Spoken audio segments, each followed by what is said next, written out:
warahmatullahi wabarakatuh. Alhamdulillahirabbil alamin. Marilah kita sama-sama bersyukur kepada Allah yang telah melimpahkan rahmat dan karunia-Nya kepada kita sehingga kita dapat mengikuti kegiatan pada hari ini, yaitu diseminasi modul 1.4 budaya positif yang akan disampaikan nanti oleh Ibu Maisa Sanika SPD CGP Angkatan 11 Kabupaten 50 Kota. Salawat dan salam tak bosannya kita kirimkan kepada para junjungan umat Nabi Muhammad SAW.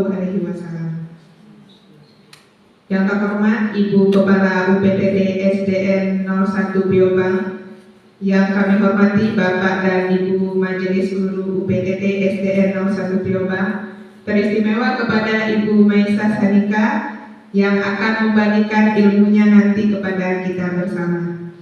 Baiklah Bapak dan Ibu, selanjutnya menyanyikan lagu Indonesia Raya yang akan dipimpin oleh Ibu Dinda.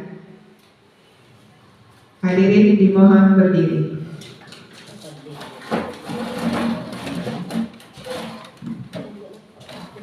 Hiduplah Indonesia Raya, Indonesia tanah airku, tanah tumpah darahku. Di sanalah aku berdiri, jadi pandu hidupku. Indonesia kebangsaanku, bangsa dan tanah airku. Marilah kita berseru, Indonesia bersatu. Hiduplah tanahku, hiduplah negeriku, bangsaku, rakyatku semuanya. Bangunlah jiwanya, bangunlah badannya untuk Indonesia Raya. Indonesia Raya, merdeka, merdeka, tanahku, negeriku yang ku cinta. Indonesia Raya, merdeka, merdeka, hiduplah Indonesia Raya. Indonesia Raya, merdeka, merdeka, tanahku, negeriku yang ku cinta. Indonesia Raya, merdeka, merdeka, hiduplah Indonesia Raya. Hadirin dipersilakan duduk kembali. Agar lebih berkahnya acara kita pada hari ini, marilah kita membacakan doa bersama yang akan dipimpin oleh Bapak Khairil. Kepada Bapak Khairil disilakan.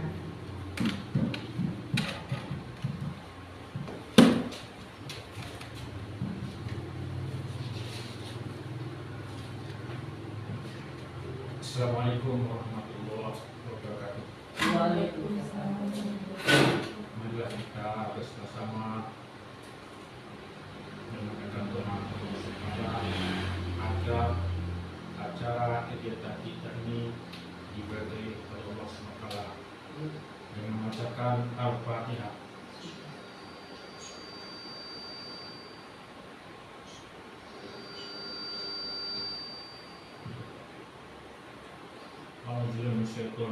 Bismillahirrahmanirrahim. Alhamdulillahirabbil alamin. Wassalatu wassalamu ala asyrafil anbiya'i wassalatu ajmain. Allahumma ighfir lana dzunubana wa lidaina wa ummatana wa bayyana sabila wa li jami'il mu'minina wal mu'minat wal muslimina wal muslimat al ahya yang terjadi hajat. Rabbana la tu'akhizna in nasina aw akhtana. Rabbana wa la tahmil alaina isran kama hamaltahu ala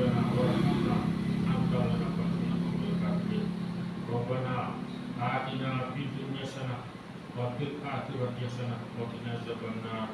Subhana rabbika rabbil izzati amma yasifun wa salamun alhamdulillahi rabbil alamin. Assalamualaikum warahmatullahi wabarakatuh.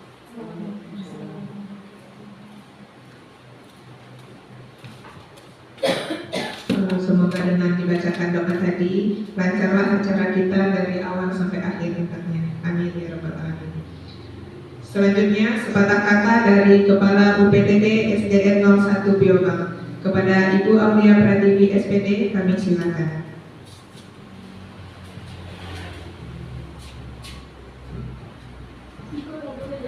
Bismillahirrahmanirrahim. Assalamualaikum warahmatullahi wabarakatuh. Alhamdulillahirabbil alamin. Wassalatu wassalamu ala asrofil anbiya'i wal mursalin wa ala alihi wa ashabihi ajmain. Puji syukur kita ucapkan kehadirat Allah Subhanahu wa taala yang telah melimpahkan rahmat dan karunia-Nya sehingga kita dapat berkumpul di ruangan yang tercinta ini dalam rangka diseminasi modul 1.4 budaya positif yang akan disampaikan oleh CGP Angkatan 11 yaitu Ibu Maisa Sanika. Mudah-mudahan dengan apa yang dilakukan hari ini membawa manfaat dan dampak bagi sekolah kita, khususnya untuk Ibu Maisa dalam menjalankan program Guru Penggerak Angkatan 11 tahun 2024 ini. Mudah-mudahan acara ini bisa berjalan dengan lancar dari awal sampai akhir. Mungkin tidak banyak yang bisa kami sampaikan. Kami mensupport secara penuh kegiatan dari Ibu Maisa selaku CGP Angkatan 11 dan akan mendukung semua program-program yang akan dibuat dan dijalankan pada UPTD SD Negeri 01 Biobang. Sekian, terima kasih. Assalamualaikum warahmatullahi wabarakatuh.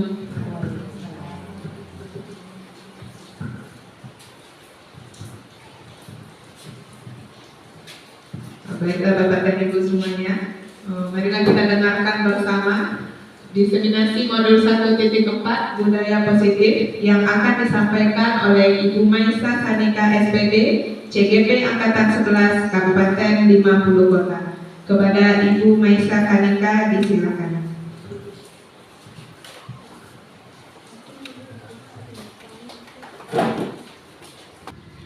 Assalamualaikum warahmatullahi wabarakatuh. Alhamdulillahirabbil alamin. Wassalatu wassalamu ala asrofil anbiya'i wal mursalin wa ala alihi wa sahbihi rasulillahi ajmain. Puji syukur marilah kita ucapkan kehadiran Allah Subhanahu wa taala yang telah melimpahkan rahmat dan karunia-Nya kepada kita semua sehingga kita masih dapat melangkahkan kaki dan mengayunkan tangan ke sekolah yang kita cintai. Salawat beriringan salam, tak lupa pula kita hadiahkan ke arwah junjungan alam, yakni Nabi besar Muhammad Sallallahu Alaihi Wasallam. Allahumma sayyidina Muhammad wa ala ali sayyidina Muhammad yang telah membawa umatnya dari alam kegelapan, alam kebodohan, ke alam yang terang benderang, ke alam yang penuh dengan ilmu pengetahuan yang kita rasakan pada saat sekarang ini. Yang terhormat Ibu Kepala Sekolah UPTD SDN 01 Biobang, yang kami hormati Bapak dan Ibu Guru UPTD SDN 01 Biobang. Sebelumnya saya mengucapkan terima kasih kepada Ibu Kepala Sekolah dan Bapak Ibu Majelis Guru yang telah meluangkan waktunya untuk dapat mengikuti diseminasi modul 1.4 budaya positif pada hari ini. Saya calon guru penggerak angkatan 11 Kabupaten 50 Kota diberi tugas untuk menyampaikan materi budaya positif kepada Bapak Ibu yang sudah saya pelajari sebelumnya. Baiklah Bapak Ibu, kita langsung saja pada materi kita hari ini, yaitu budaya positif. Nah, di sini ada permainannya, yuk senyum selama 30 detik. Di permainan ini nantinya karena nggak ada bapak-bapak ya ibu-ibu, hanya ibu-ibu saja. Nah, di permainan ini ibu-ibu, kita nantinya akan senyum selama 30 detik. Kita permainannya berpasangan. Nanti Bapak Ibu berpasangan saling berhadapan. Sekarang Bapak Ibu boleh lirik-lirik dulu siapa pasangannya. Siapa pasangannya boleh. Permainan ini dilakukan karena kita akan mempelajari budaya positif. Makanya kita keluarkan dulu aura-aura positif yang ada pada diri kita masing-masing. Baik Bapak Ibu, silakan berdiri. Cari pasangannya masing-masing. Hilangkan bebannya hari ini. Silakan dalam hitungan 1, 2, 3 Bapak Ibu senyum terhadap temannya atau pasangannya. Oke, 1, 2, 3 silakan senyum. Mungkin awalnya keterpaksaan ya Bapak Ibu. Akhir-akhirnya nanti akan ikhlas sendirinya. Akan ikhlas dengan sendirinya. Oke, lagi. Oke. Sudah Bapak Ibu, silakan duduk kembali. Terima kasih. Gimana perasaannya Bapak Ibu setelah senyum-senyuman dengan temannya? Senang. Oke, ini bisa Ibu terapkan nantinya ya di dalam kelas Ibu. Mungkin pada jam-jam terakhir, pada waktu siang, anaknya sudah mulai bosan, udah malas-malasan, bisa kita lakukan permainan yuk senyum selama 30 detik. Kita lanjut materi kita, yaitu budaya positif.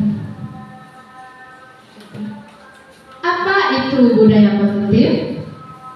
Budaya positif adalah nilai-nilai, keyakinan-keyakinan, dan kebiasaan-kebiasaan di sekolah yang berpihak pada murid agar murid dapat berkembang menjadi pribadi yang kritis, penuh hormat dan bertanggung jawab. Nah, di sini dalam budaya positif kita akan mempelajari beberapa konsep di dalamnya. Yang pertama itu ada perubahan paradigma belajar. Yang kedua disiplin positif. Yang ketiga nilai-nilai kebajikan. Yang keempat kebutuhan dasar manusia. Yang kelima motivasi perilaku manusia. Yang keenam posisi kontrol guru.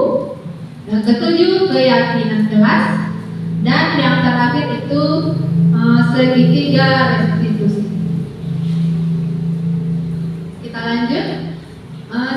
Sebelum kita mempelajari budaya positif, kita harus paham dulu filosofi Ki Hajar Dewantara.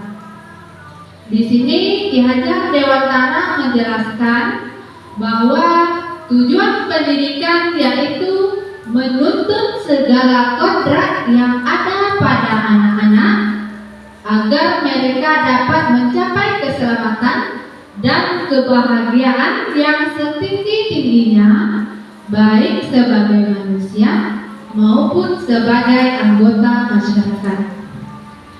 Mungkin di sini yang perlu kita garis bawahi yaitu kata menuntun.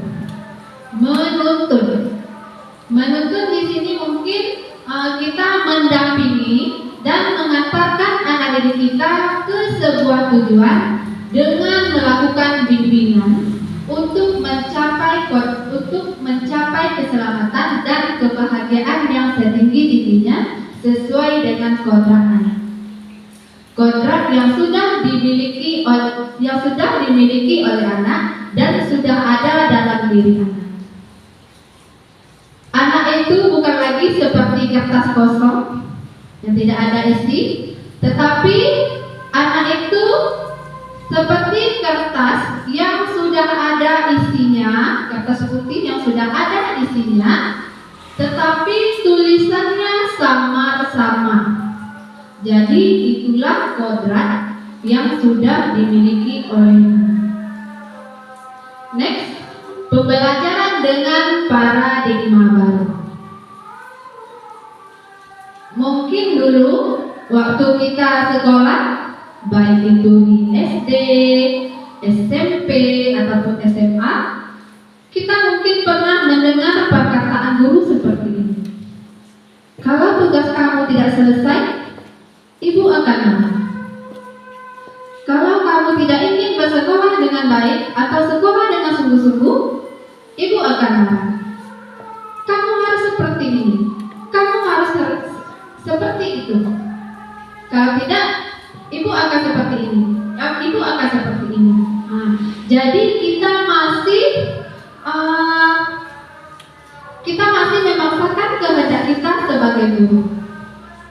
Sebelumnya kita sudah mempelajari filosofi Ki Hajar Dewantara, yaitu kita harus menuntun murid kita itu sesuai dengan kodratnya untuk membangun budaya positif agar terciptanya lingkungan positif di sekolah.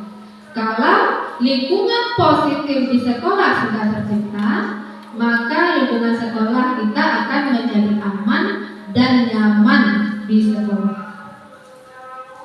Pembelajaran dengan paradigma baru ini merupakan pembelajaran yang dirancang berdasarkan prinsip pembelajaran berdiferensiasi, sehingga para peserta didik belajar sesuai kebutuhannya berdasarkan tahap perkembangan sesuai dengan teori psikologi modern untuk mewujudkan profil pelajar Pancasila.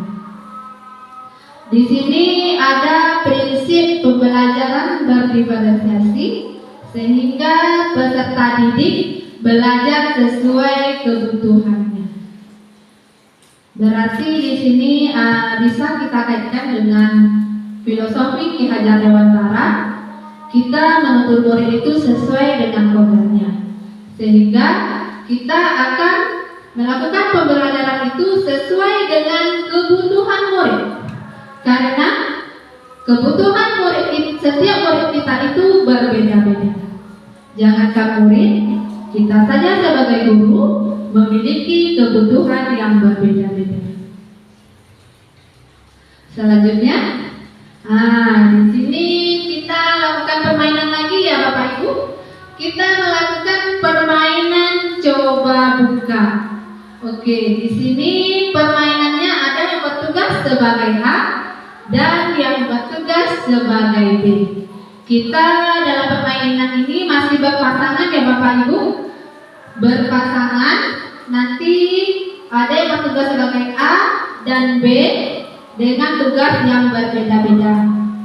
Silakan Bapak Ibu cari pasangannya, lirik pasangannya lagi. Siapa yang mau dijadikan pasangan? Oke, baik, silakan berdiri Bapak Ibu. Kita akan melakukan permainan coba buka. Baik, di sini siapa yang mau menjadi A? Ibu Aulia atau Linda? Bu Aulia yang menjadi A. Baik, silakan Ibu.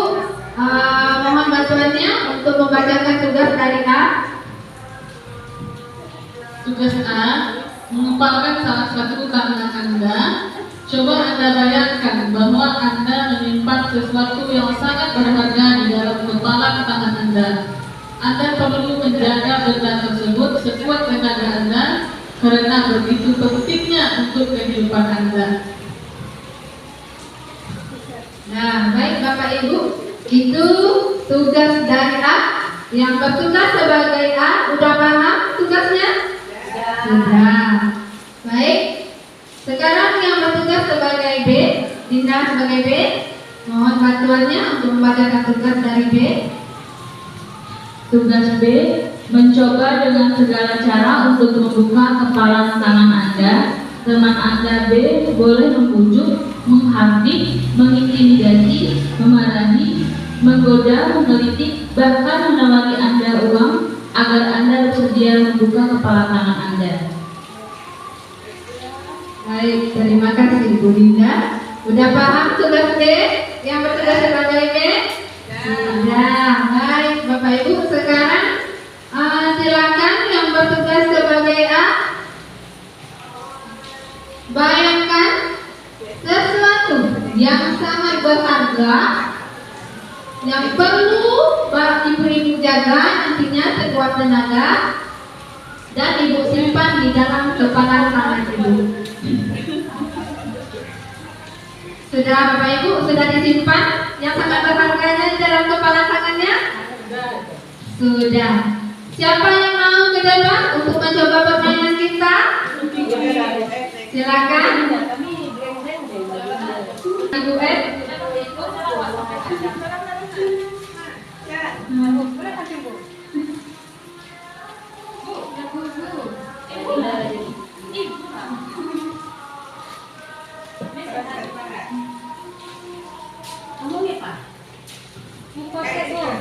Siapa yang bertugas sebagai B yang akan membujuk-bujuk, merayu-rayu?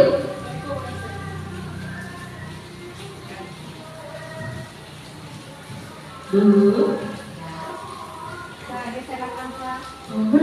Boleh dilihat apa isi kepala tangan Ibu. Nah, kita bisik-bisik lah. Nanti Ibu bikin traktir makan pangsit. Nggak mau, masalah terus lagi sakit. Atau apa yang Ibu ingin sekarang Kiki berikan? Nah ini keinginan kepada Bu. Atau nanti kita Kiki kasih hadiah lah. Ibu mau hadiah apa sekarang? Nggak ada hadiah apa-apa Bu. Kepalan ini tetap saya jaga walaupun Ibu merayu sekeliling dunia Bu. Oh, mau keliling dunia Ibu ya? Boleh, nanti diberikan tiketnya untuk keliling dunia. Tapi Ibu kasih isi kepala tangan Ibu. Nggak mau Bu. Iya aja lah Bu. Atau Ibu mau nanti Kiki sediakan mobil, rumah, uang, bagaimana Ibu? Nggak mau Bu. Masalahnya saya sudah bisa nyetir Bu. Uang saya sekarang memang butuh uang Bu, tapi saya tidak mau menyerahkan ini, membuka ini karena sesuatu yang nggak boleh orang lain ketahui Bu. Jadi Ibu nggak mau nih. Ada tambah lagi hadiahnya Bu. Rumahnya 2, mobilnya 2, uangnya segudang. Ada tambah umroh. Bagaimana Ibu? Nggak mau Bu, saya umrohnya dengan uang saya sendiri aja Bu. Jangan dikasih karena Ibu ingin melihat rahasia yang ada dalam ini. Saya menggadaikan hanya untuk umroh, saya tidak mau. Maaf saja ya Bu ya. Tidak mau Ibunya kalau Ibu Maisa. Sepertinya sangat berharga ini. Tidak mau Ibu Endrawatinya.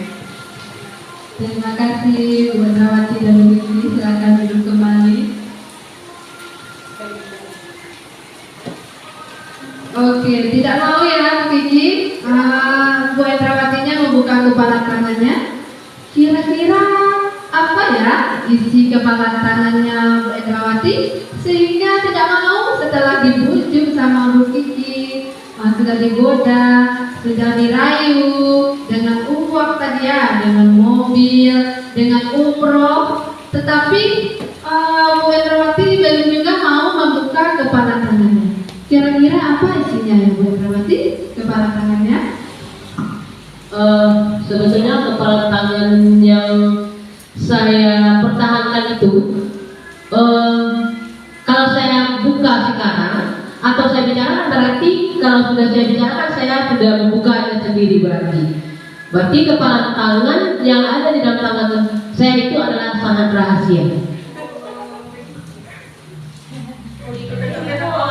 Baik Bapak Ibu, berarti Bu Endrawati tetap teguh ya, tetap teguh dengan kepalan tangannya, sehingga tidak mau menceritakan apa isi kepalan tangannya. Kata Bu Endrawati, rahasia.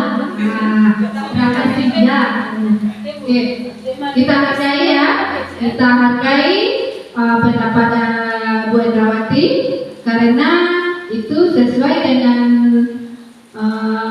materi kita selanjutnya, yaitu kita tidak bisa memaksakan kehendak kita atau memaksa orang lain. Baik Bapak Ibu, kita lanjut materi selanjutnya. Terima kasih Bu Endrawati dan Bu Miki sudah mau mencoba permainan kita tadi di depan. Selanjutnya miskonsepsi teori kontrol. Ini berkaitan dengan permainan kita tadi, yaitu kita tidak bisa memaksakan kehendak kita dan kita tidak bisa memaksakan orang lain untuk mau memaksakan kehendak kita. Selanjutnya, ilusi guru mengontrol murid. Guru mengontrol murid. Di sini mungkin contohnya kita memaksakan kehendak kita kepada murid, karena kita menganggap kita adalah guru, sehingga kita memaksakan kehendak kita kepada murid, sehingga murid merasa tidak nyaman. Sehingga di sini ilusinya guru mengontrol murid, itu salah satu miskonsepsi teori kontrol. Selanjutnya, ilusi bahwa semua penguatan positif, efektif dan bermanfaat. Di sini mungkin contohnya kita memberi penghargaan, merayu, membujuk anak didik kita. Itu kita berpikir itu merupakan penguatan positif, efektif dan bermanfaat. Tapi belum tentu, karena dengannya kita memberi penghargaan kepada anak atau imbalan, anak menjadi ketergantungan terhadap imbalan yang kita berikan. Karena nantinya kalau kita tidak memberikan imbalan, anak didik kita itu akan kembali seperti semula. Itulah ilusi bahwa semua penguatan positif, efektif dan bermanfaat. Selanjutnya, ilusi bahwa kritik membuat orang merasa bersalah, dapat menguatkan karakter. Di sini mungkin kita mengkritik anak didik kita dan kita berpikir dia akan merasa bersalah dan akan menguatkan karakternya. Tetapi belum tentu Bapak Ibu. Mungkin dengan kita memberi kritik, anak didik kita itu menjadi rendah diri dan akan mematahkan karakter anak didik kita. Selanjutnya, ilusi bahwa orang dewasa memiliki hak untuk memaksa.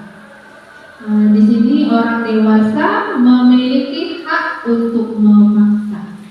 Mungkin kita sebagai guru, kita berpikir kita lebih dewasa dari anak didik kita, sehingga apa yang kita katakan harus dituruti oleh anak didik kita, harus dilakukan oleh anak didik kita. Itulah ilusi bahwa orang dewasa memiliki hak untuk memaksa. Itulah miskonsepsi teori kontrol, yaitu salah konsep tentang teori kontrol. Selanjutnya, mengubah paradigma stimulus respon ke pendekatan teori kontrol. Mengubah paradigma lama kita ke pendekatan teori kontrol. Di sini di stimulus respon, realitas kebutuhan kita sama. Di teori kontrol, realitas kebutuhan kita itu berbeda-beda. Setiap kita itu memiliki kebutuhan yang berbeda-beda, baik anak kita maupun diri kita sendiri. Yang kedua, di stimulus respon, semua orang melihat hal yang sama. Di teori kontrol, orang memiliki gambaran yang berbeda. Selanjutnya, di stimulus respon, kita mencoba mengubah orang agar berpandangan sama dengan kita. Di teori kontrol, kita berusaha memahami pandangan orang lain tentang dunia. Setiap orang itu memiliki pandangan yang berbeda-beda. Lanjut, di stimulus respon, perilaku buruk dilihat sebagai suatu kesalahan. Di teori kontrol, semua perilaku memiliki tujuan. Apapun yang kita lakukan, semuanya itu memiliki tujuan. Lanjut, orang lain bisa mengontrol saya. Di teori kontrol, hanya Anda yang bisa mengontrol diri Anda sendiri. Di stimulus respon, saya bisa mengontrol orang lain. Di teori kontrol, Anda tidak bisa mengontrol orang lain. Di stimulus respon, pemaksaan ada pada saat bujukan gagal. Di teori kontrol, kolaborasi dan konsensus menciptakan pilihan-pilihan baru. Di stimulus respon yang terakhir, model berpikirnya menang kalah. Di teori kontrol, model berpikirnya menang-menang. Nah, di sini materi selanjutnya ada disiplin positif. Mungkin kita sebelumnya beranggapan disiplin ini kita artikan sebagai suatu aturan, di mana aturan ini harus kita jalankan atau harus kita patuhi. Sedangkan di sini disiplin berasal dari kata disiplina yang artinya belajar. Disiplin mengacu pada disiplin diri yang memiliki tanggung jawab terhadap apa yang dilakukan berdasarkan nilai-nilai yang diyakini. Disiplin positif merupakan suatu bentuk kontrol diri agar mencapai suatu tujuan mulia, yaitu nilai-nilai kebajikan. Sebagai pendidik, tujuan kita adalah menciptakan peserta didik yang memiliki disiplin diri, sehingga mereka berperilaku mengacu kepada nilai-nilai kebajikan universal dan memiliki motivasi intrinsik dalam perubahan perilaku ke arah yang lebih baik. Selanjutnya ada materinya nilai-nilai kebajikan. Nilai-nilai kebajikan adalah sifat-sifat positif manusia yang merupakan tujuan mulia yang ingin dicapai setiap individu. Di sini nilai-nilai tersebut bersifat universal dan lintas bahasa, suku bangsa, agama, maupun latar belakang. Dengan mengaitkan nilai-nilai kebajikan yang diyakini seseorang, maka motivasi intrinsiknya akan terbangun sehingga menggerakkan motivasi dari dalam untuk mencapai tujuan mulia yang diinginkan. Selanjutnya, nilai-nilai kebajikan yang ingin dicapai oleh setiap anak Indonesia, nilai-nilai kebajikan yang ingin dicapai oleh setiap anak Indonesia kita kenal dengan profil pelajar Pancasila. Seperti yang kita ketahui, profil pelajar Pancasila itu ada 6.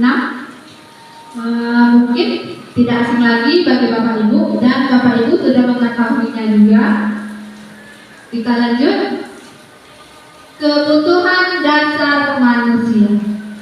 Seperti yang saya katakan sebelumnya, kita sebagai manusia itu memiliki kebutuhan yang berbeda-beda. Begitupun juga dengan anak didik kita.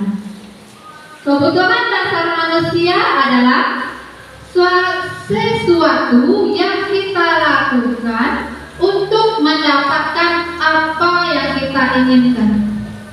Seluruh tindakan yang kita lakukan memiliki tujuan tertentu, dan semua usaha terbaik yang kita lakukan adalah dalam rangka agar kebutuhan dasar kita terpenuhi dengan baik. Di sini seluruh tindakan yang kita lakukan memiliki tujuan tertentu. Berarti apapun yang kita lakukan atau laksanakan pasti mempunyai tujuan. Kalau tidak ada tujuannya, tidak akan kita laksanakan. Di sini kebutuhan dasar manusia itu terbagi atas 5, seperti yang kita lihat pada diagram. Yang pertama itu ada bertahan hidup. Yang kedua kasih sayang dan rasa diterima. Yang ketiga kebebasan. Yang keempat kesenangan. Dan yang terakhir itu ada penguasaan. Sekarang mari kita lihat poin-poinnya tersendiri. Ini 5 kebutuhan dasar manusia. Yang pertama bertahan hidup. Bertahan hidup ini berkaitan dengan makanan, pakaian, tempat tinggal, dan rasa aman. Mungkin di sini contohnya ada anak didik kita yang malas-malasan di dalam kelas atau tidur dalam kelas. Jangan ibu-ibu langsung marah. Mungkin anak tersebut lapar sehingga dia malas-malasan atau tidur di dalam kelas. Kalau anak tersebut menjawab dia lapar, berarti di sini kebutuhan yang belum siap terpenuhi, yaitu kebutuhan bertahan hidup. Selanjutnya kasih sayang dan rasa diterima. Ini berkaitan dengan memberi dan menerima kasih sayang dan menjadi bagian dari suatu kelompok. Di sini di SD kita ini atau di kelas kita mungkin ada beberapa anak kita yang broken home, yang kurang kasih sayang. Jadi mereka terlihat murung di dalam kelas. Mungkin di situ yang ada kebutuhan dasarnya yang belum terpenuhi, yaitu kasih sayang dan rasa diterima. Selanjutnya penguasaan. Berkaitan dengan keinginan untuk dianggap berharga, kompeten, diakui dan dihormati. Di sini mungkin berkaitan dengan anak didik kita yang nakal. Jadi dia ingin merasa ditakuti oleh temannya, sehingga dia ingin diakui dan ditakuti. Sehingga di sini kebutuhan dasar yang belum terpenuhi oleh anak tersebut, yaitu kebutuhan penguasaan. Selanjutnya kebebasan. Ini berkaitan dengan kebutuhan akan kemandirian dan memiliki pilihan. Di sini contohnya mungkin ada anak didik kita yang kita inginkan dia membuat tugas atau mencatat, tapi anak didik kita ini tidak suka mencatat. Anak didik kita ini ingin tugasnya seperti menggambar atau membuat sesuatu. Jadi disinilah kita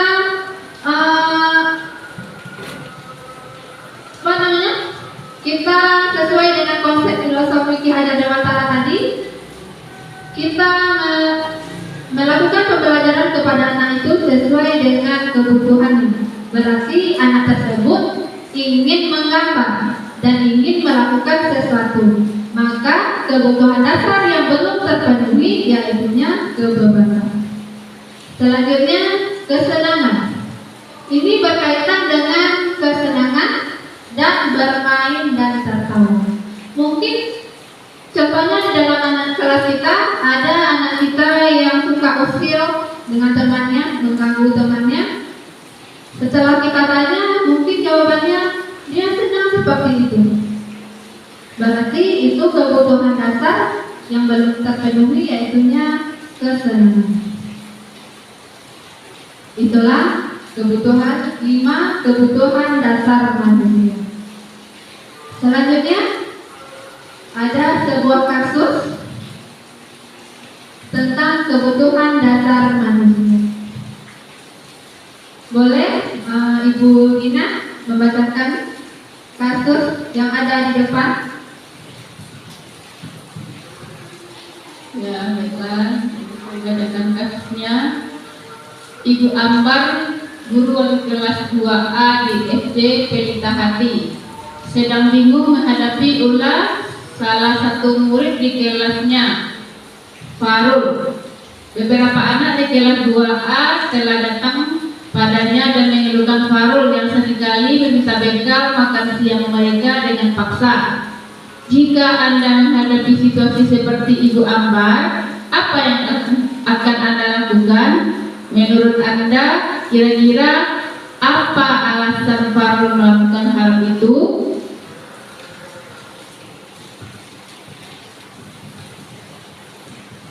Terima kasih Ibu Nina yang telah mau membacakan kasus kita di depan. Sekarang siapa ibu-ibu yang mau membantu menjawab kasus kita di depan?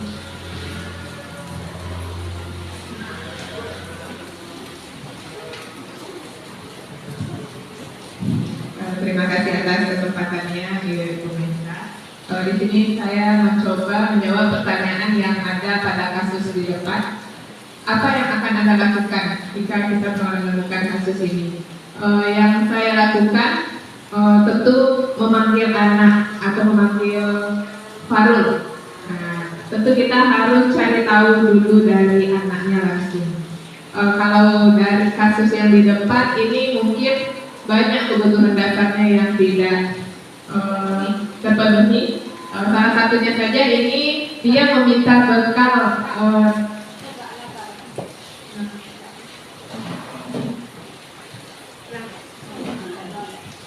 Baiklah, di sini menurut Anda kira-kira apa alasan Farul melakukan hal itu?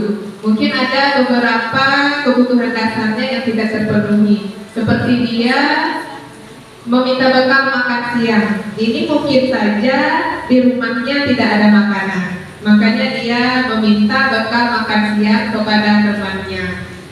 Kemudian di sini juga bisa menjadi ini kebutuhan penguasaannya yang tidak terpenuhi. Dia ingin berpuasa di kelasnya, sehingga dia memaksa meminta bekal makan siang temannya. Nah, jadi dia ingin berpuasa di kelas, bahwa saya yang paling berani di kelas ini. Nah, mungkin begitu Ibu Meisa. Satu lagi mungkin bisa juga kebutuhan kesenangannya yang tidak terpenuhi. Nah, dia mungkin tujuannya meminta bekal makan siang dengan paksa ini usil, ingin heboh di kelas itu. Nah, jadi mungkin itu menurut saya, Ibu Meisa. Terima kasih.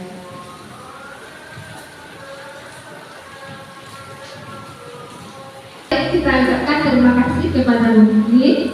Benar sekali jawabannya. Sebelumnya kita melakukan pemanggilan dulu terhadap Farul. Kita panggil dulu apa alasannya melakukan hal tersebut. Apa alasannya meminta bekal makan siang temannya secara paksa. Jadi tadi Bu Kiki menjawab mungkin kebutuhan berdasar bertahan hidupnya. Selanjutnya kesenangan. Dan yang terakhir ada tadi penguasaan. Mari sama-sama kita lihat Bapak Ibu. Kita identifikasi kasusnya. Yang pertama, kebutuhan untuk bertahan hidup. Dalam kasus Farul tadi, apabila jawaban Farul ketika ditanya Ibu Ambar itu karena ia lapar dan orang tuanya tidak membawakannya bekal makan siang, maka kebutuhan dasar yang sedang berusaha dipenuhi oleh Farul yaitu kebutuhan untuk bertahan hidup.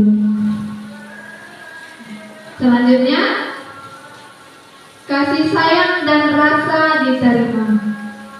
Bila Farul menjawab alasannya mengambil bekal temannya tersebut karena dia merasa senang, sehingga teman-temannya memperhatikan dia, itu berarti kebutuhan yang sedang dipenuhi oleh Farul adalah kebutuhan akan kasih sayang dan rasa diterima. Selanjutnya, penguasaan, kebutuhan pengakuan atas kemampuannya. Dalam kasus ini, apabila Farul menjawab dia merasa hebat karena temannya jadi takut dengan dia dan menuruti keinginannya. Jadi kalau jawaban Farul ini berarti kebutuhan yang sedang dipenuhinya adalah kebutuhan akan penguasaan. Selanjutnya, kebebasan, yaitu kebutuhan akan pilihan. Bila Farul menjawab dia merasa bosan dengan bekal makanan yang dibawakan ibunya ke rumah karena ibunya selalu membawakan bekal yang sama. Oleh karena itu dia ingin mencoba makanan teman-temannya yang beraneka ragam. Sehingga di sini kebutuhan yang berusaha dipenuhi oleh Farul yaitu kebutuhan akan kebebasan. Selanjutnya, kesenangan, kebutuhan untuk merasa senang. Di sini, bila Farul menjawab bahwa ia melakukannya karena iseng saja dan ia menikmati ekspresi wajah teman-temannya yang kesal karena diambil makanannya dan menurut dia ekspresi teman-temannya itu lucu. Di sini kebutuhan yang berusaha dipenuhi oleh Farul yaitu kebutuhan kesenangan. Baik Bapak Ibu, kita ice breaking dulu karena hari hujan. Kita ice breaking dulu ya Bapak Ibu.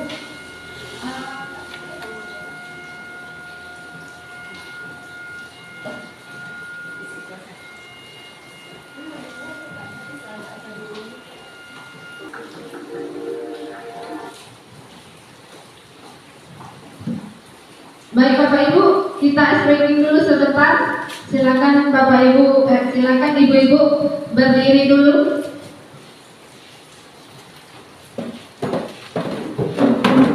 Untuk merekarkan obat-obat kita. Siap Bapak Ibu, siap Ibu-ibu.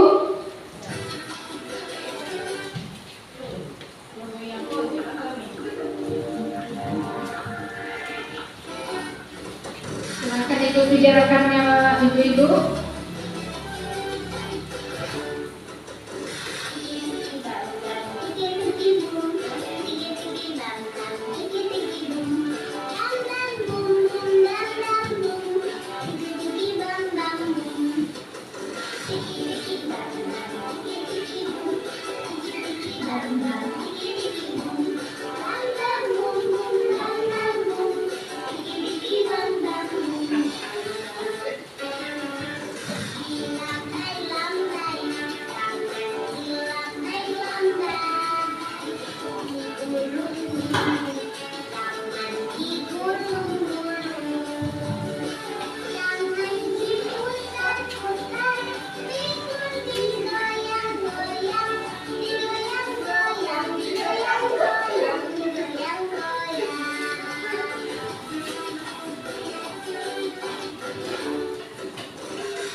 Silakan duduk kembali ibu-ibu.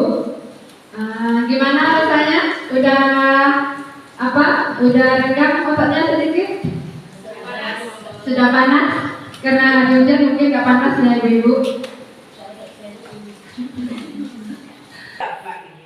Baiklah Bapak Ibu, kita lanjut materi kita selanjutnya, itu motivasi perilaku manusia. Motivasi bisa kita maknai sebagai alasan yang kuat untuk melakukan suatu tindakan. Motivasi ini bisa kita dapatkan di mana saja, baik dari orang terdekat, para motivator, dan lain sebagainya. Namun, yang dapat membuat diri kita memutuskan untuk melakukan suatu tindakan tentunya hanya diri kita sendiri, bukan orang lain. Mari kita tanyakan ke diri kita sendiri, bagaimana kita berperilaku, mengapa kita melakukan sesuatu, apakah kita melakukan sesuatu karena adanya dorongan dari luar atau ada dorongan dari yang lain. Terkadang kita melakukan sesuatu karena kita menghindari rasa sakit atau ketidaknyamanan. Terkadang kita juga melakukan sesuatu untuk mendapatkan apa yang kita mau.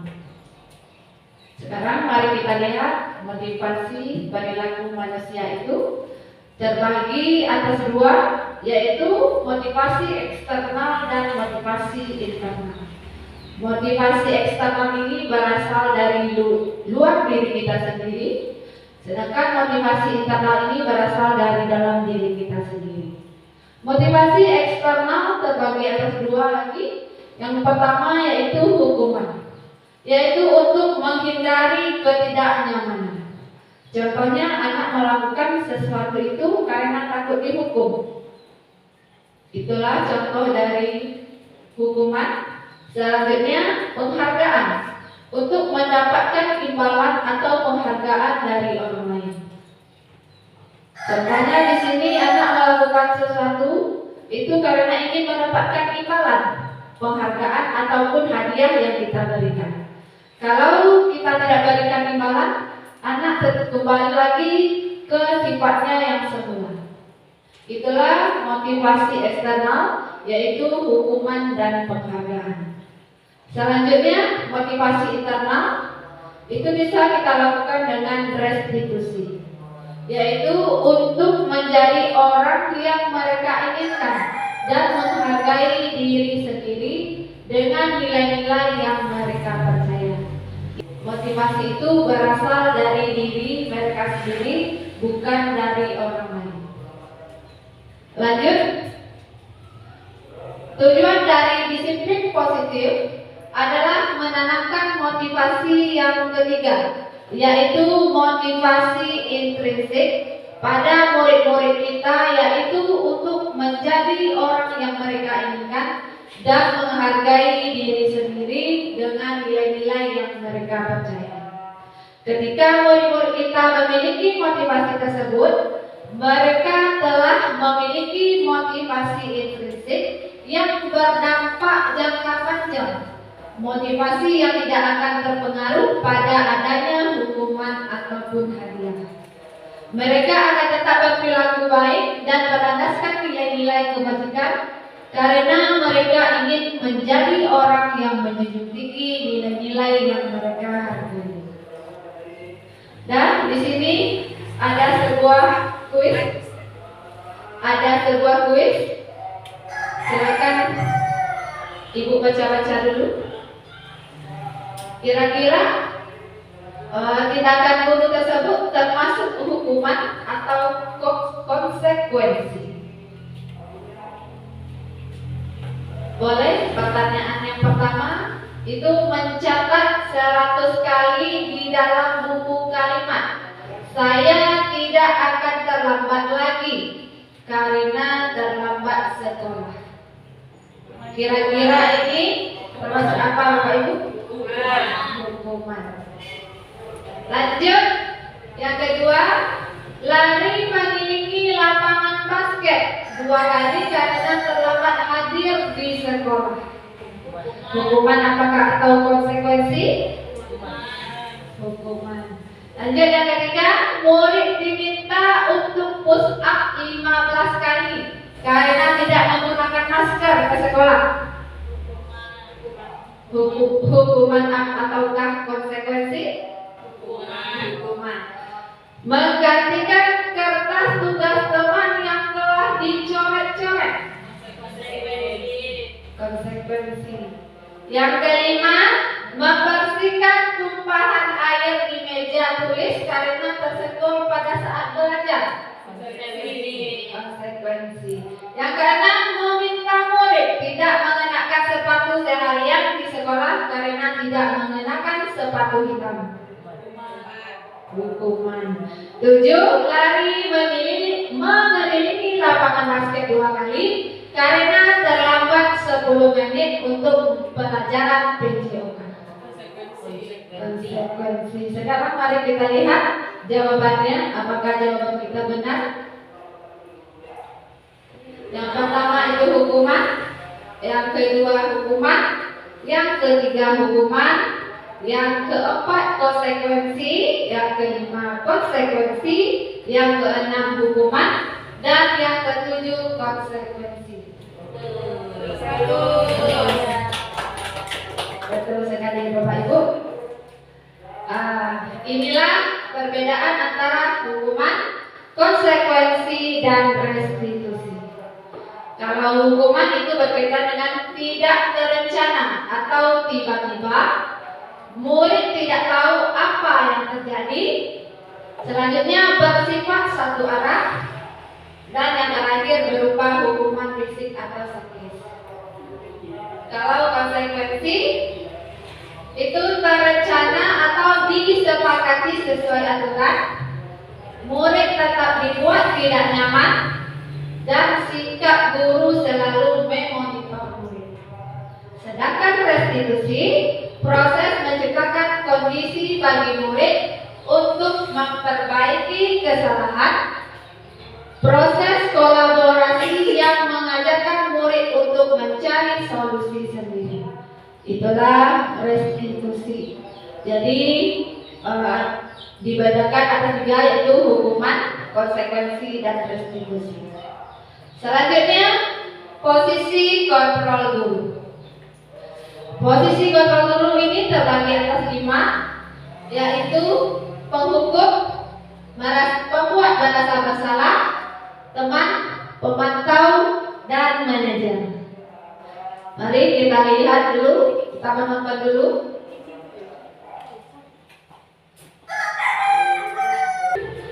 Kita nonton dulu ya Bapak Ibu.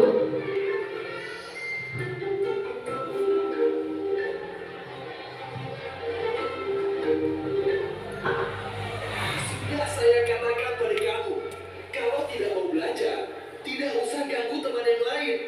Kamu ini bisa gak sih sekali aja menjadi murid yang baik? Ini terakhir ya, Pak Guru peringatkan. Kalau kamu sekali lagi membuat kacau, kamu akan Bapak keluarkan dari kelas. Mendengar perkataan Pak Tejo, Adi terdiam dan menunduk, tak berkata biar sepatah pun. Setelah Pak Tejo kembali ke depan kelas, Adi terlihat mencoret-coret bukunya dengan geram, wajahnya memerah. Baiklah Bapak Ibu, itulah tadi video tentang posisi kontrol guru yang berada di posisi penghukum. Di mana di sini Pak Tejo berkata, sudah saya katakan pada kamu, kalau tidak mau belajar, tidak usah ganggu teman yang lain. Kamu ini bisa nggak sih sekali aja jadi murid yang baik? Ini terakhir ya, Pak Guru peringatkan. Kalau sekali lagi kamu buat kacau, kamu akan Bapak keluarkan dari kelas. Di sini seorang penghukum bisa menggunakan hukuman fisik maupun verbal. Di sini penghukum juga mempunyai suara tinggi dengan bahasa tubuh melotot, mata melotot, dan jari menunjuk dan menghati. Dan hasilnya nanti kemungkinan murid marah dan mendendam atau bersifat agresif. Mari kita lihat video selanjutnya Bapak Ibu.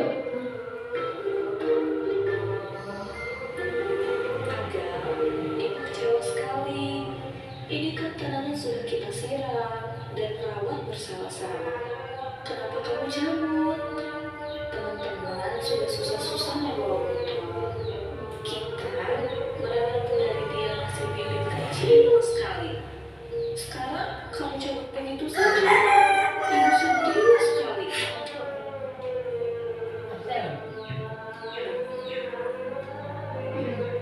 Nah, video yang baru ditampilkan tadi itu posisi kontrol guru berada di pembuat merasa bersalah, di mana ibu mengatakan agar ibu kecewa sekali. Ini tanamannya sudah kita siram dan rawat bersama. Kenapa kamu cabut? Teman-teman sudah susah-susah menanam dari masih kecil. Masa kamu cabut begitu saja? Ibu sedih sekali. Di sini pembuat merasa bersalah. Posisi biasanya guru akan bersuara lebih lembut. Pembuat merasa bersalah akan menggunakan keheningan yang membuat orang lain merasa tidak nyaman, bersalah ataupun rendah diri. Pembuat merasa bersalah, nada suaranya memeras, halus, sedih, dan bahasa tubuhnya merapat pada anak dan lesu. Dan hasilnya, murid akan merasa bersalah telah mengecewakan ibu guru atau bapak gurunya. Murid akan merasa menjadi orang yang gagal dan tidak sanggup membahagiakan orang lain. Selanjutnya, mari kita tonton video selanjutnya. Kamu kenapa terlambat? Maaf Pak, tadi telat bangun. Kamu ini dari malam tidur jam berapa? Jam 12 Pak. Ngapain aja kamu sampai di 12? Udah, besok jangan diulangi lagi ya. Janji ya. Sekarang dulu di sana. Nanti dia bawa bantu biar kamu bisa masuk kelas. Siap Pak, terima kasih.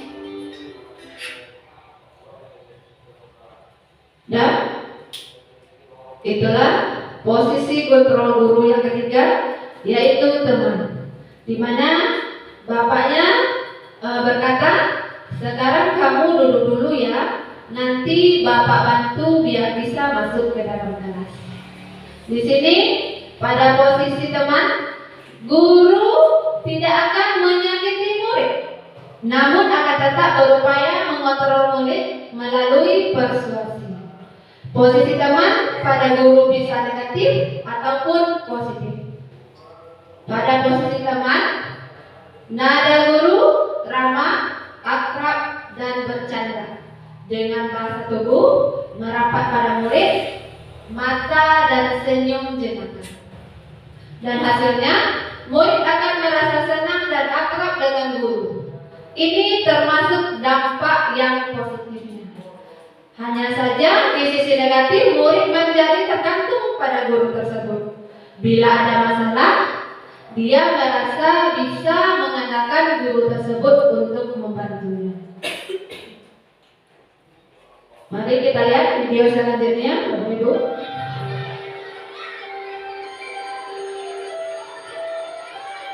Anak-anak, sudah jam masuk kelas. Ayo berbaris dalam waktu 20 hitungan. Bagus Siva, kamu berbaris tertib dan kukunya bersih. Kamu bisa dapat tinggi bintang. Kenzi, bagaimana peraturan mengenai kebersihan kuku? Harus pendek dan bersih, Butian. Lalu bagaimana dengan kuku Kenzi? Kotor, Butian. Benar. Sekarang Kenzi pergi ke papan bintang dan ambil 2 bintang Kenzi. Simpan di meja ibu. Nah, itulah tadi video posisi kontrol guru sebagai pemantau, di mana Ibu Tian berkata kepada Kenzi, bagaimana dengan peraturan mengenai kebersihan kuku? Di sini posisi pemantau berarti mengawasi. Pada saat kita mengawasi, kita bertanggung jawab atas kita awasi. Posisi pemantau berdasarkan pada peraturan atau konsekuensi. Dengan menggunakan sanksi atau konsekuensi, kita dapat memisahkan hubungan pribadi kita dengan murid. Sebagai seorang yang menjalankan posisi pemantau ini dengan suara yang datar dan bahasa tubuh yang formal. Dan hasilnya nanti murid memahami konsekuensi yang dijalankan karena telah melanggar salah satu peraturan di sekolah. Guru tidak menunjukkan suatu emosi yang berlebihan, menjadi marah atau membuat merasa bersalah. Murid tetap tidak nyaman, yaitu dengan harus tinggal kelas pada waktu jam istirahat atau mengerjakan tugas. Selanjutnya, video kita yang terakhir. Baik, sekarang silakan kalian baca dulu secara berdiri bacaan di bawah 71 lagi. Kamu pasti punya alasan melempar bola kertas ke teman-teman kamu saat pelajaran. Nanti selesai pelajaran, kumpul ya. Bapak ingin dengar apa yang membuat kamu melakukan itu. Baik, Pak. Bisa kasih tahu apa alasan kamu tadi? Iseng aja, Pak. Lucu soalnya melihat ekspresi teman-teman. Menyenangkan ya buat tadi. Tapi bagaimana ya kira-kira perasaan teman-teman? Terganggu, Pak. Apa keyakinan kelas kita? Menghargai semua orang.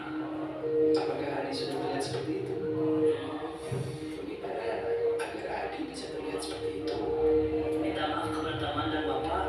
Lalu saya juga akan berhenti mengganggu teman sampai pelajaran, Pak. Apakah Adi punya solusi lain untuk bisa mendapatkan kesenangan namun tetap menghargai orang lain?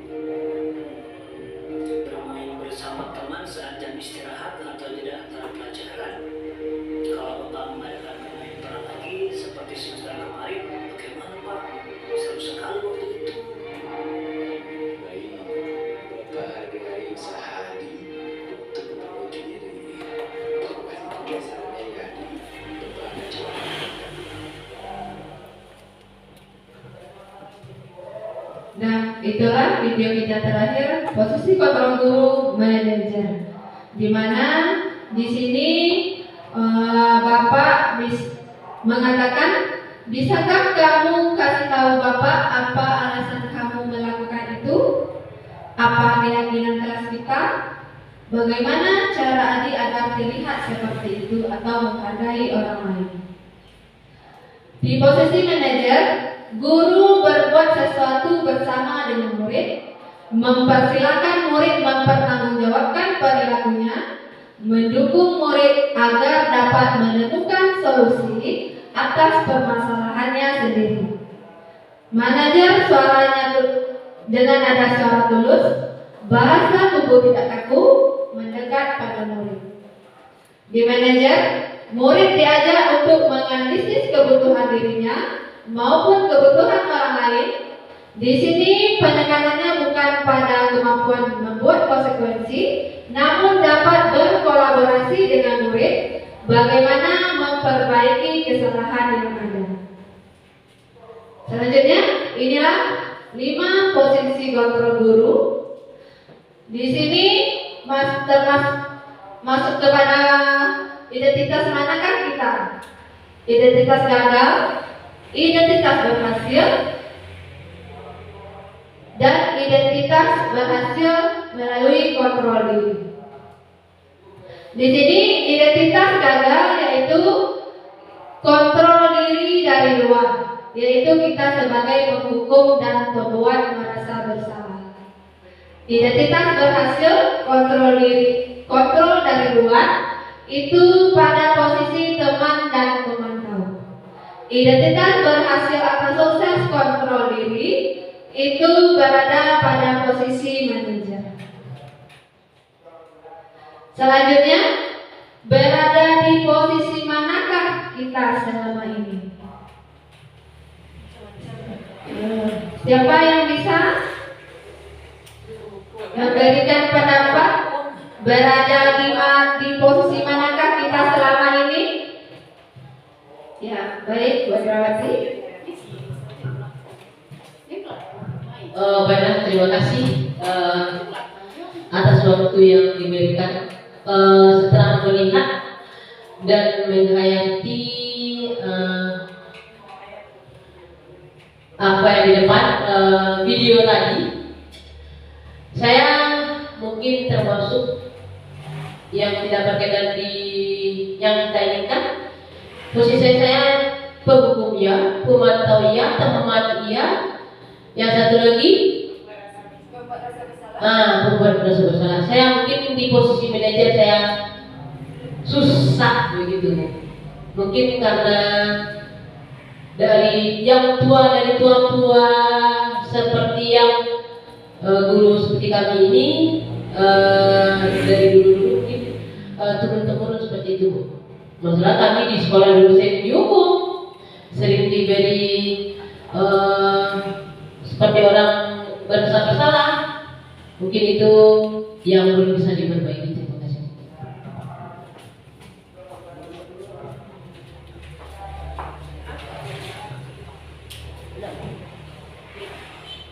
Terima kasih kita ucapkan kepada Ibu Indrawati yang telah menyampaikan pendapatnya berada di posisi manakah dia selama ini. Jadi Bu Indrawati berada di posisi yang bermacam-macam ya Bu ya.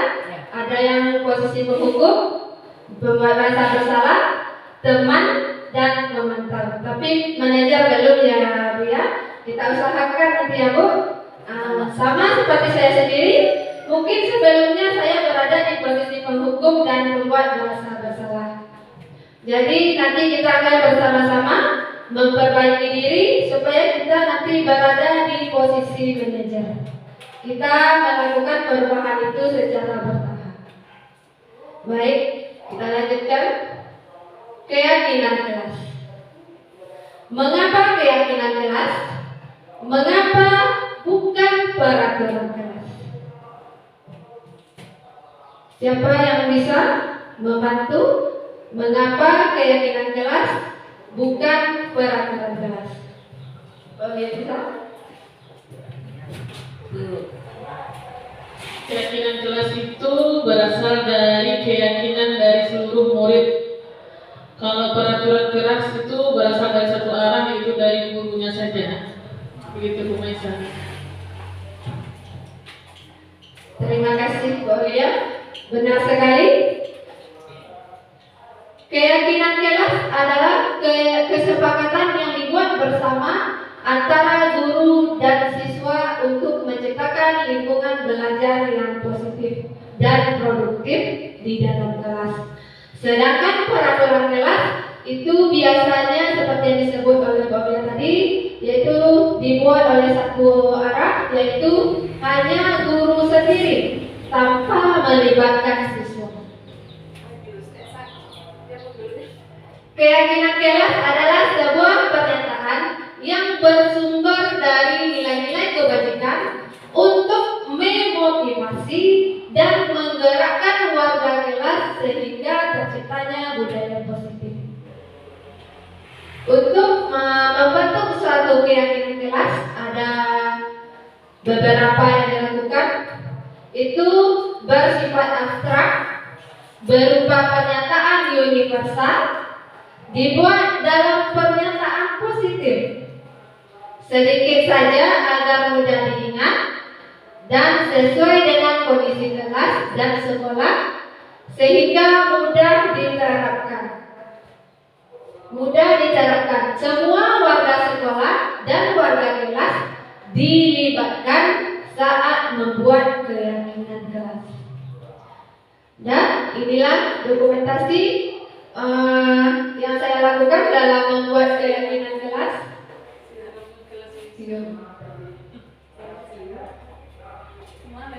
Video seketik saya nak kandung lain dia pun belajar.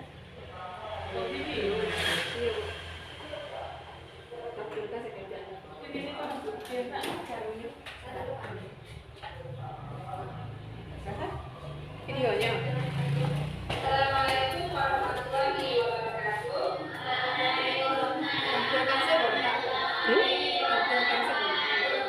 tampilkan.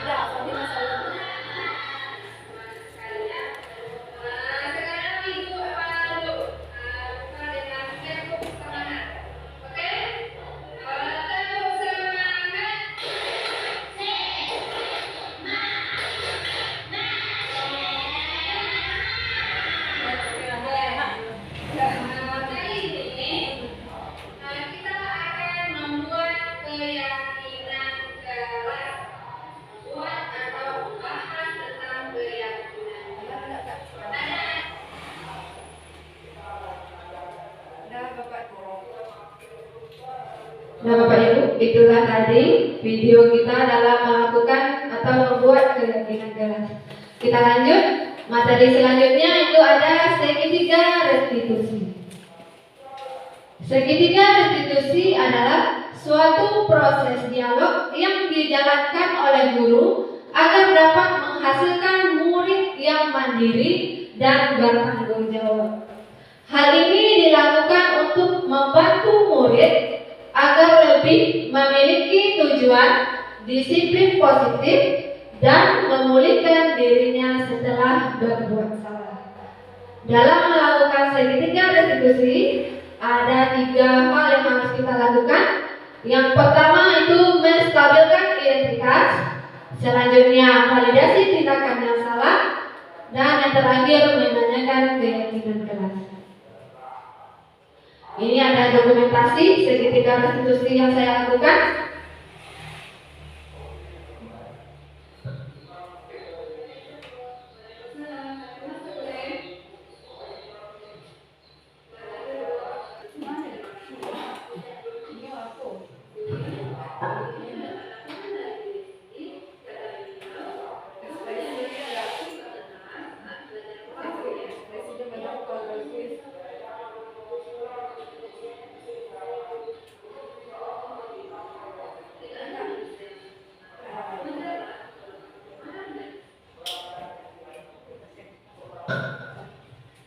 Baik Bapak Ibu, tibalah kita di penghujung materi kita hari ini, yaitu tadi ditutup dengan video atau dokumentasi segitiga restitusi. Itulah diseminasi modul 1.4 budaya positif yang sudah saya pelajari atau yang sudah saya dapatkan dari modul 1 CGP Angkatan 11 Kabupaten 50 Kota. Kalau ada salah atau ucapan yang saya ucapkan tadi salah, saya mohon maaf. Saya sudahi dengan Assalamualaikum warahmatullahi wabarakatuh.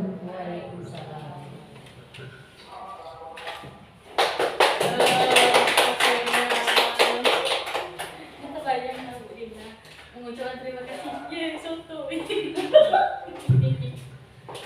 Baiklah, terima kasih Ibu Maisa yang sudah menyampaikan ilmu-ilmu baru kepada kita bersama. Semoga apa-apa yang sudah disampaikan oleh Ibu Maisa tadi mengenai disiplin positif tentunya banyak sekali ya Bapak Ibu yang dapat kita peroleh dan dapat kita terapkan di dalam keseharian kita dan di dalam pembelajaran nantinya. Banyak yang menarik tadi sepertinya materi yang disampaikan. Baiklah, saya sebagai pembawa acara mohon izin, mohon maaf jika ada salah-salah kata. Saya akhiri dengan mengucapkan wabillahi taufiq wal hidayah. Wassalamualaikum warahmatullahi wabarakatuh.